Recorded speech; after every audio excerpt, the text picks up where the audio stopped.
Ito yung update namin, ma'am, sir. Ngayong araw, Lunes po. Yan. Application kami ng beam. Yan.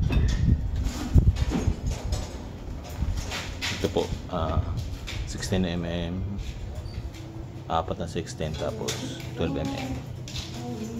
Meron tayong stirrups, 10mm. Tapos pagdating dun sa dulo, dahil nakahati po yung breaker, yung sa kabila po, sa ibang sa neighbor nyo. So in-splice namin. Yan. 16mm pa rin yung sa taas.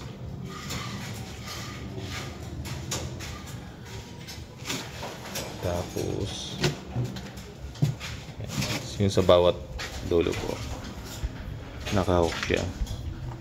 Siya, pansin nyo po, nakabend yung pinakadulo ng bakal natin, 20 cm. Lahat po yan, lahat ng corner ng bakal.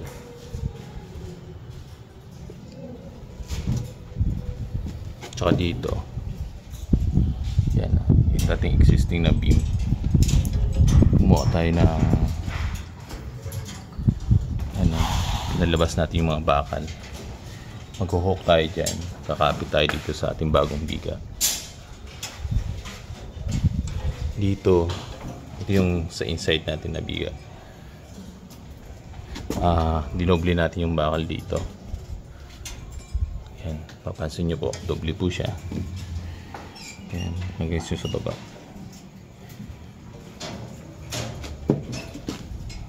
Tapos tuloy-tuloy siya hanggang dun sa inlet.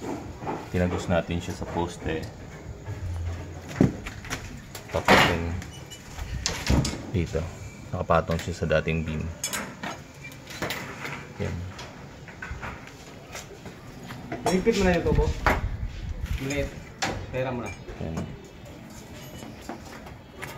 Hanggang dito na kami sa harap. So bukas tutuloy namin yung dito na side,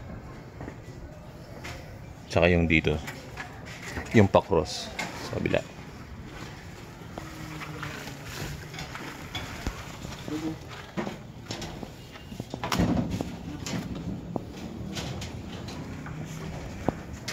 So yan, dito na yan hanggang sa gilid. I-fix namin yung tali.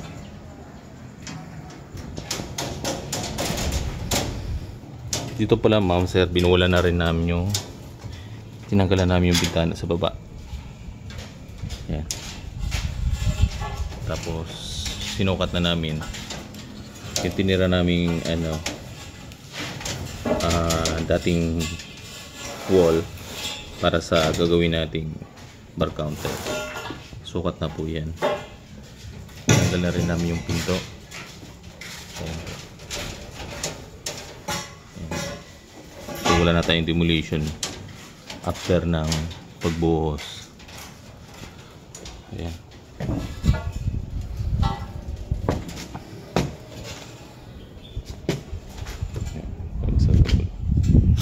Pinipix namin, tinatali pa. So yan po, ito po yung update namin ngayon. Yan, thank you po.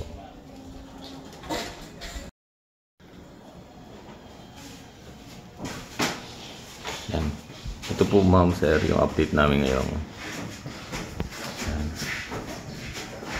Dito sa likod ng CR. Yan. Napormasan na set up na namin yung yung forma para sa slab. Yan, ito yung sa likod. Ito sa ilalim. Set up na kami ng soaring jack at scaffolding. Yan, mga tubo namin datag namin sa ilalim. Tapos yung mga sidings dun, yan, meron pa kami hindi nalalagyan. Yung dito sa side. Yan. Ito yung punta sa harap. So bukas na po yan. Bukas po ito.